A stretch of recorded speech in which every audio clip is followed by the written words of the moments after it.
आज आपण बाहेर चुल्यावर बनवणार आहोत लाडवे। तर हा पदार्थ नेमका काय, तर कणकेपासून आपल्याला असं रोल करून घ्यायचे आहेत आणि त्याला उन्हात वाळवायला ठेवायचं आहे। 2 दिवस वाळवल्यानंतर आपण त्याचे असे तुकडे करायचे।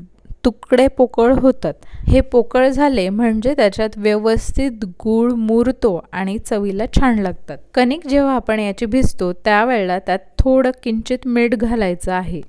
आपण चुलीसाठी लाकडं जमा करायचे। आता हे लाकडं आम्ही फांद्या छाटून घेतलेले आहेत। सर्वप्रथम आपण पातेल्याला थोडा चिखल लावायचा आहे, म्हणजे काळी माती लावायची, म्हणजे घासायला त्रास नाही होत। त्यानंतर चूल पेटवून घ्यायची। चूल पेटवल्यानंतर आपण त्यात थोडं तूप घालायचे। तुम्ही तेलात सुद्धा शेक देऊ शकतात। तूप किंवा तेलाचा वापर करून आपण जे लाडवे किंवा लाळे आपण ज्याला म्हणतो ते तयार आहेत त्यांना भाजायचे। हा पदार्थ होळीच्या वेळेस नैवेद्यासाठी तयार केला जातो।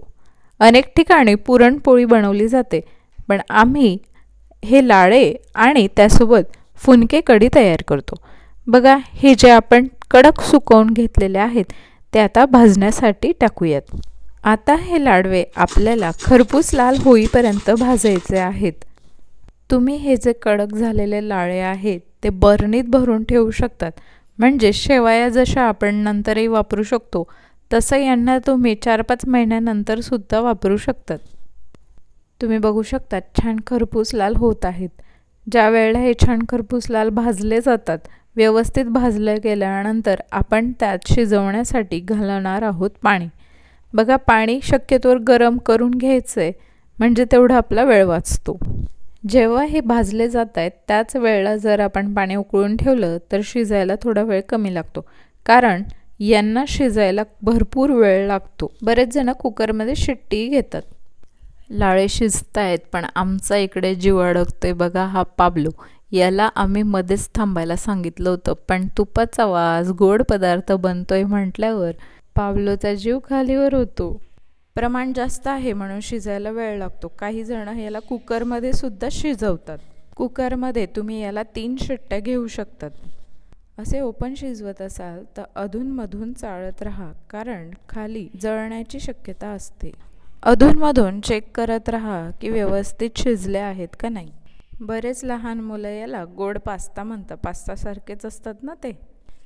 ऑलमोस्ट हे शिजत आले आहेत। आता आपण खोबरं किसायचे। यामध्ये खोबरं महत्त्वाचं आहे। तुम्ही ओलं खोबरंही घालू शकतात किंवा कोरडं खोबरं अशा पद्धतीने किसून सुद्धा घालू शकतात। शिजून झालेलं आहे। आता आपण त्यात घालणार आहोत ड्रायफ्रूट्स कट्स केलेले, किंवा आपण त्याला किसू शकतो खोबरं जे आपण किसलं होतं, आणि वेलचीची पावडर घालणार आहोत। वेलची बारीक करून घ्यायची आहे। नंतर शेवटी आपल्याला घालायचं आहे तो म्हणजे गुळाचा पाक। बघा, बरेच जण शेवया करतात किंवा कुठलाही गोड पदार्थ जेव्हा करतात गूळ अगोदरच घालतात।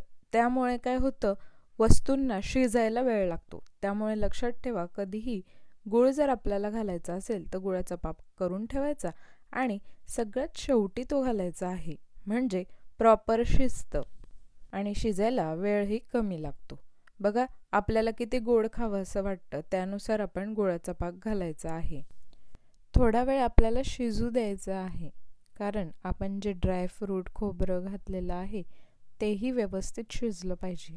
कडक सुकवलेले जे असतात ते जर तुम्ही बरणीत भरून ठेवले तर पटकन कुकरला शिट्ट्या घेऊन तुम्ही हा पदार्थ पाहुणे आल्यावर गोड पदार्थ म्हणून सर्व करू शकतात। आपण अगदी किंचित चवीनुसार थोडंसं त्यात मीठही घालायचं आहे, म्हणजे चव चांगली लागते। आपण ज्या वेळेला कणकेचे रोल करतो त्यावेळेलाही थोडंसं मीठ घालायचं आहे, आणि आता शिजून झाल्यावरही थोडंसं मीठ घालायचं आहे। तुमच्या इथे होळीचा नैवेद्य काय बनतो हे मला कमेंट करून नक्की सांगा, आणि हा व्हिडिओ शेअर करायला विसरू नका। थँक्यू।